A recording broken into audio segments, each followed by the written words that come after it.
जय हिंद, जय भारत। कर्मचारी, पेंशनर्स और फैमिली पेंशनर्स की वेलफेयर से जुड़ी जानकारियों के साथ मैं रीना सुधार आप सभी का स्वागत करती हूँ। आज के इस वीडियो की शुरुआत करते हुए सबसे पहले बात कर लेते हैं उन टॉपिक की जिसकी जानकारी आज के इस वीडियो में लेकर आई हूँ। देखिए, हर एक वीडियो की तरह आज का ये वीडियो भी हमारे केंद्र के कर्मचारी और पेंशनर्स के लिए काफी महत्वपूर्ण रहने वाला है, क्योंकि आज के इस वीडियो में 8वें वेतन आयोग से जुड़ी लेटेस्ट अपडेट शेयर करूंगी। अब 8वें वेतन आयोग की कमेटी के सामने दो प्रस्ताव अलग अलग संगठनों ने रखे हैं, जिनमें न्यूनतम सैलरी को लेकर या न्यूनतम पेंशन को लेकर मांग रखी गई है। इसके साथ साथ न्यूनतम सैलरी में और मैक्सिमम सैलरी में कितना अंतर हो सकता है, इसके बारे में भी जो है दो प्रस्ताव रखे गए हैं। तो चलिए विस्तार से आज के इस वीडियो में इसके बारे में बात करते हैं। ये और इसके साथ साथ हम बात करेंगे कुछ कमेंट्स की, जिनके माध्यम से हमारे पेंशनर्स और फैमिली पेंशनर्स ने अपनी पेंशन संबंधी समस्याओं को शेयर किया है। और इन्हीं कमेंट्स में कुछ कमेंट्स ऐसे शामिल हैं जहां पर पूछा गया है जुलाई महीने की पेंशन को लेकर कि क्या जुलाई महीने की पेंशन में किसी भी प्रकार की बढ़ोतरी हुई है या नहीं। तो चलिए इसी सवाल का जवाब आज के इस वीडियो के माध्यम से भी शेयर होगा। तो इसी जानकारी के लिए आज के इस वीडियो में आगे बढ़ते हुए आप सभी से निवेदन है कि वीडियो में अंत तक बने रहिएगा। इस चैनल के माध्यम से दी गई जानकारी अगर आप सभी लोगों के लिए यूजफुल रह रही है तो लाइक और शेयर कर दीजिएगा। इस वीडियो को हाइप करके हर एक कर्मचारी पेंशनर्स तक वीडियो पहुंचाने में हमारी हेल्प जरूर से करिएगा। आप चाहें तो चैनल को ज्वाइन कर सकते हैं, लेकिन अगर सब्सक्राइब नहीं किया है तो जल्दी से पहले चैनल को सब्सक्राइब कर दीजिए और नोटिफिकेशन ऑन करिए, ताकि हर एक वीडियो की नोटिफिकेशन आप लोगों तक पहुंचती रहे। इसी के साथ आज के इस वीडियो की शुरुआत करते हुए चलिए सबसे पहले बात कर लेते हैं जुलाई महीने की पेंशन को लेकर। देखिए, बहुत सारे सवाल ऐसे आए थे जहां पर पूछा जा रहा था कि जुलाई महीने की पेंशन में किसी प्रकार की बढ़ोतरी संभव है या नहीं। यहाँ पर सोशल मीडिया में बहुत सारे वीडियोस ऐसे आ रहे हैं जहां कहा जा रहा है कि जुलाई महीने की पेंशन में 4% की बढ़ोतरी संभव है। अब 3 या 4% की बढ़ोतरी संभव तो है, लेकिन ये बढ़ोतरी का फायदा जो है हमें अक्टूबर या सितंबर तक मिलेगा। जैसे कि हर बार देखा जाता है कि केंद्र सरकार साल में जो दूसरी बार महंगाई भत्तों में बढ़ोतरी करती है, उसकी घोषणा सितंबर या अक्टूबर महीने के आसपास जो है वो करती है। तो जुलाई महीने में हमारी पेंशन या सैलरी में जो बढ़ोतरी हुई है वो महंगाई भत्तों की होगी, और इसी की घोषणा केंद्र सरकार आने वाले दिनों में करेगी। और जुलाई महीने से ही इसका एरियर वगैरह जो है वो कैलकुलेट होगा, और जैसे केंद्र सरकार घोषणा कर देगी इसका एरियर वगैरह जो है हमें क्रेडिट होगा। अब ये महंगाई भत्ते में जो बढ़ोतरी है वो 3% होगी या 4% होगी, ये आने वाले दिनों में कंफर्म होगा जब जून महीने के AICPN के आंकड़े जो है हमारे साथ शेयर होंगे। तो चलिए इससे से जुड़ी हुई जो भी अपडेट होगी, जैसे ही जून महीने के आंकड़े आ जाते हैं इस चैनल के माध्यम से आपको पता चल जाएंगे। इसी के साथ वीडियो में आगे बढ़ते हुए हम बात करते हैं 8वें वेतन आयोग की कमेटी के सामने जो दो बड़े प्रस्ताव गए हैं सैलरी में न्यूनतम और मैक्सिमम बढ़ोतरी को लेकर, उसके बारे में। देखिए, 8CPC में अधिकतम सैलरी कैसे तय होगी, कर्मचारियों को कैसे मिल सकता है फायदा, दो बड़े प्रस्ताव आए हैं सामने। अब ये प्रस्ताव अपने आप में क्यों महत्वपूर्ण हो जाते हैं उसको भी समझते चलिए। 8 पे कमीशन सैलरी हाइक की अगर बात करें तो 8वें वेतन आयोग के समक्ष अधिकतम सैलरी तय करने को लेकर दो प्रमुख प्रस्ताव आए हैं। एक पक्ष जो है न्यूनतम अधिकतम वेतन में 1.12 का अनुपात चाहता है, जबकि दूसरा अधिकतम वेतन पर कोई सीमा लगाने के खिलाफ है। यहाँ पर देखिए, जहां एक और 8वां वेतन आयोग हड़ताल पर उतरकर तेजी से काम कर रहा है, शहर शहर घूमकर मीटिंग्स कर रहा है, वहीं दूसरी और सैलरी बढ़ोतरी में सिर्फ फिटमेंट फैक्टर या वेतन बढ़ोतरी नहीं बल्कि अधिकतम सैलरी कैसे तय होगी इस पर भी बड़ी चर्चा शुरू हो गई है। अलग अलग कर्मचारी संगठनों ने आयोग को दो अलग अलग प्रस्ताव दिए हैं। एक पक्ष न्यूनतम और अधिकतम वेतन के बीच तय अनुपात चाहता है, जबकि दूसरा पक्ष इसी पर किसी तरीके की सीमा लगाने के खिलाफ है। यानी कि अगर इस रिपोर्ट की माने तो जो संगठन है इनमें भी आपस में जो है कुछ तालमेल की कमी दिख रही है। यानी एक संगठन जो है वो ये चाहता है कि पे लेवल 1 से लेकर पे लेवल 18 तक के जो सैलरी है उसमें जो बढ़ोतरी होने वाली है उसमें ज्यादा अंतर ना हो। वहीं पर दूसरे पक्ष कुछ ऐसे चाहते हैं कि इस पे कोई भी सीमा ना लगाई जाए, यानी न मिनिमम सैलरी पर न मैक्सिमम सैलरी पर किसी भी तरीके की जो है सीमा नहीं होनी चाहिए। अब इसके लिए NCJCM स्टाफ साइड ने अपने ज्ञापन में कहा है कि न्यूनतम और अधिकतम वेतन के बीच का अंतर बहुत ज्यादा नहीं होना चाहिए। संगठन का सुझाव है कि यह अनुपात 1.12 से अधिक नहीं होना चाहिए। और देखिए एनसीजेसीएम स्टाफ साइट जो हमारे देश का सबसे बड़ा कर्मचारी संगठन है, जो निरंतर कर्मचारियों और पेंशनर्स के हित के लिए काम करता है, फैमिली पेंशनर्स की वेलफेयर की आवाज जो है केंद्र सरकार तक पहुंचाने में मदद करता है। उनका ये मानना है कि सैलरी में जो है अंतर नहीं होना चाहिए। और आजकल जो हालात है, देश दुनिया के जो हालात है, युद्ध की जो स्थिति बनी हुई है, उसको देखते हुए आने वाले दिनों में स्थितियां और भी गंभीर हो सकती है। ऐसे में अगर पे लेवल जिनका ज्यादा होगा, उनकी सैलरी में ज्यादा बढ़ोतरी होगी, तो उनके एचआरए में बढ़ोतरी होगी, टीए में बढ़ोतरी होगी, तो इस प्रकार से उनकी जो कुल सैलरी है उसमें अधिकतम बढ़ोतरी होगी, तो केंद्र सरकार पर भी अधिक दबाव पड़ेगा। ऐसे में अगर पे लेवल 1 के जो कर्मचारी है, 2 के कर्मचारी है, उनका भी वेलफेयर ध्यान में रखना है, और ये चाहते हैं हम अगर कि 8वें वेतन आयोग में सभी के साथ न्याय हो, तो ये अंतर सही में कम होना चाहिए। अब आप इस बारे में क्या सोचते हैं, कमेंट्स में अपनी राय जरूर से दीजिएगा। आगे यहाँ पर लिखा है कि इसमें आय असमानता कम होगी, कर्मचारियों का मनोबल बढ़ेगा और सरकार एक निष्पक्ष व सामाजिक न्याय को बढ़ावा देने वाले आदर्श नियोक्ता की भूमिका निभाएगी। संगठन ने यह भी कहा है कि अलग अलग पे स्केल के बीच भी बहुत बड़ा अंतर नहीं होना चाहिए, ताकि पूरी वेतन संरचना संतुलित रहे। इसी तरह railway senior citizens welfare society ने भी आयोग से न्यूनतम और अधिकतम वेतन के बीच संतुलित अनुपात बनाए रखने की मांग की है। उनका कहना है कि वरिष्ठ पदों की जिम्मेदारियों को ध्यान में रखते हुए वेतन अधिक हो सकता है, लेकिन पूरा ढांचा न्याय संगत और सामाजिक रूप से स्वीकार्य होना चाहिए। वहीं पर देखिए, IRTSA ने तकनीकी और गैर तकनीकी कर्मचारियों के लिए अलग वेतन ढांचे की मांग की है।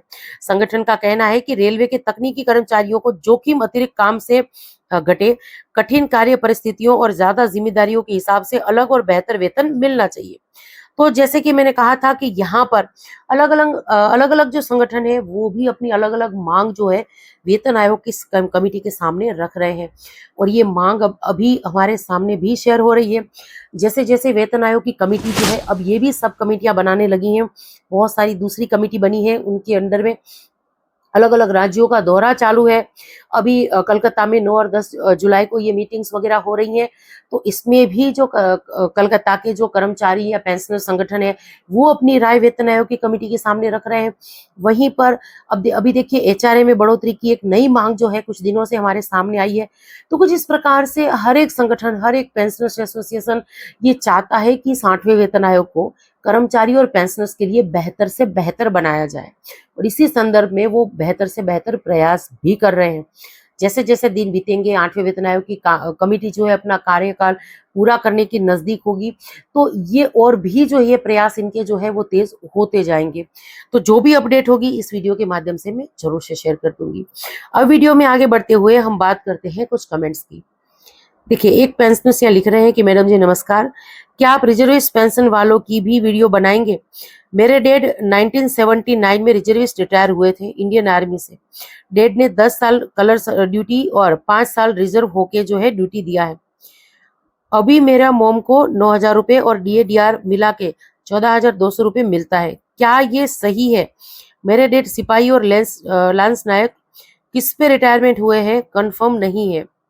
आप 8 पे कमीशन पे जो फायदा मिलेगा वो कितने तक उसमें सैलरी बढ़ सकती है, कुछ इस पर वीडियो बनाइए। रिजर्विस्ट पेंशनर्स वालों को ORP या दूसरा कोई भी बेनिफिट्स मिलता है या नहीं, प्लीज इसके लिए बताइए। देखिए सर, बहुत सारे रिजर्विस्ट पेंशनर्स ऐसे हैं जो केस वगैरह का भी सहारा ले रहे हैं, और मैं पूरी कोशिश करूंगी आने वाले दिनों में जो हमारे रिजर्विस्ट पेंशनर्स हैं उनके लिए, जो अगर उनके हक में कोर्ट केस का कोई फैसला आया है, यानी रिजर्विस्ट पेंशनर्स को भी सिपाही रैंक के बराबर पेंशन मिलनी चाहिए, उसका कोई अगर जजमेंट वगैरह होगा तो मैं वीडियो में शेयर कर दूंगी, ताकि हमारे जो दूसरे रिजर्विस्ट पेंशनर्स भाई हैं वो भी जो है अगर उनको सिपाही रैंक की पेंशन चाहिए तो उसके लिए वो कार्रवाई जो है वो कर सकते हैं।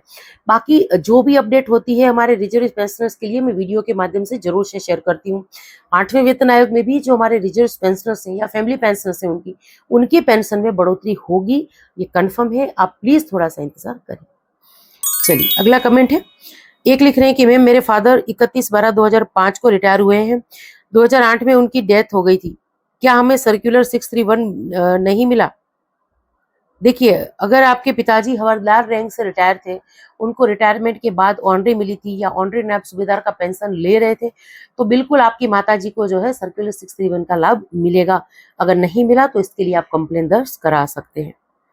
चलिए अगला कमेंट है, एक लिख रहे हैं कि सर मैं सिपाही में 24 साल सेवा किया, 1 फरवरी 2009 में वीआरएस पेंशन आया था, सर मुझे एमएससीपी का लाभ मिलेगा या नहीं? देखिए सर, आपने 24 साल सर्विस की है, 2009 में आप रिटायर होकर आए हैं और जैसे कि आप लिख रहे हैं कि सिपाही रैंक है, तो क्या आपको कोई सीरियस पनिशमेंट मिली थी, रैंक रेड इंक एंट्री थी, क्या दिक्कत थी, आपको एमएससीपी क्यों नहीं मिली, आप नायक या हवलदार रैंक से भी क्यों रिटायर नहीं आए? पीपीओ चेक करिए, उसमें पे लेवल कितना दिखा रहा है। यहाँ पे काम कर सकते हैं, व्हाट्सएप के माध्यम से संपर्क करिए ताकि हम इसके बारे में बात कर पाए। चलिए अगला कमेंट है, एक लिख रहे हैं कि मैम मेरे ग्रैंड मदर को फैमिली पेंशनर्स हैं, उनका 2018 का बेसिक पेमेंट कैसे पता करें? पेंशन स्पर्श से आता है, हमने स्पर्श से पेंशन स्लिप जो है डाउनलोड करने के लिए कोशिश की थी पर वहां पर नो डाटा दिखा रहा है। आपने किस महीने की पेंशन स्लिप डाउनलोड करने के लिए कोशिश की थी वो थोड़ा लिखिए। अगर आप जून महीने की पेंशन के लिए कार्रवाई कर रहे थे, पेंशन स्लिप डाउनलोड करने के लिए कर रहे थे, तो हो सकता है कि उस टाइम जो है स्पर्श ने जो है पेंशन स्लिप नहीं अपलोड की हो, इस वजह से आपको पेंशन स्लिप नहीं मिली हो। मेरे मोबाइल नंबर आपको मेरे बहुत सारे वीडियोस में मिल जाएंगे, आप मुझे कॉल करिए, मैं आपको पेंशन स्लिप या पीपीओ वगैरह डाउनलोड करके दे दूंगी।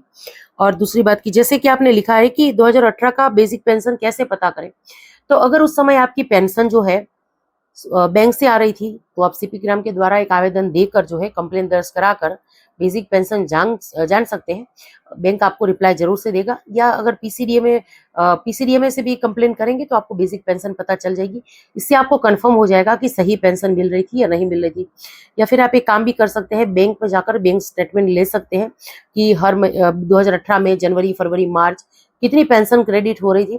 फिर आप मुझसे व्हाट्सएप पर वो जो बैंक स्टेटमेंट है वो शेयर करिए, मैं आपको कैलकुलेशन वगैरह कर बता दूंगी कि बेसिक पेंशन कितनी थी।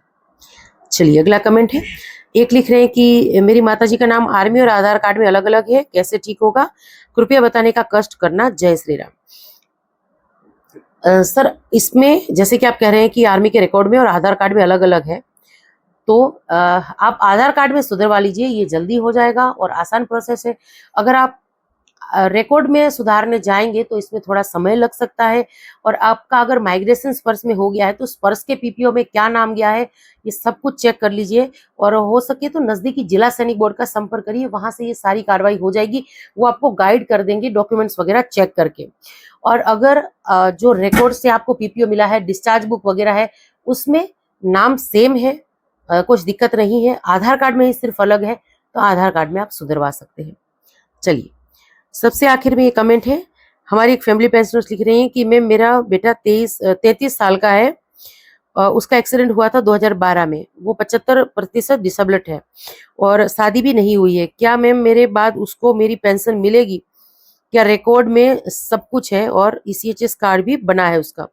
मैम आपके बाद आपकी पेंशन उनको जरूर से मिलेगी, डिसेबल्ड बेटे जो होते हैं उनको भी पेंशन मिलती है अगर उनकी खुद की कोई इनकम नहीं होती है। आपको पेंशन चालू कराने में किसी प्रकार की दिक्कत होती है तो आप हमसे संपर्क कर सकते हैं। मेरे नंबर में कोशिश करती हूँ कि थोड़े थोड़े दिन में वीडियो जो शेयर करती रहती हूँ उसमें मैं नंबर शेयर करती रहती हूँ, आपको मेरे चैनल पर आसानी से वीडियो मिल जाएंगे। हमसे जो भी मदद बन पड़ती होगी मैं जरूर से करूंगी। तो चलिए यही कुछ कमेंट्स थे और यही कुछ जानकारी थी 8वें वेतन आयोग को लेकर, जिसको लेकर आज के इस वीडियो में आई थी। अब ये सारी जानकारी आप सब लोगों को कैसी लगी कमेंट्स के माध्यम से जरूर से शेयर करिएगा। इसी के साथ आज के इस वीडियो से विदा लेती हूँ। जय हिंद।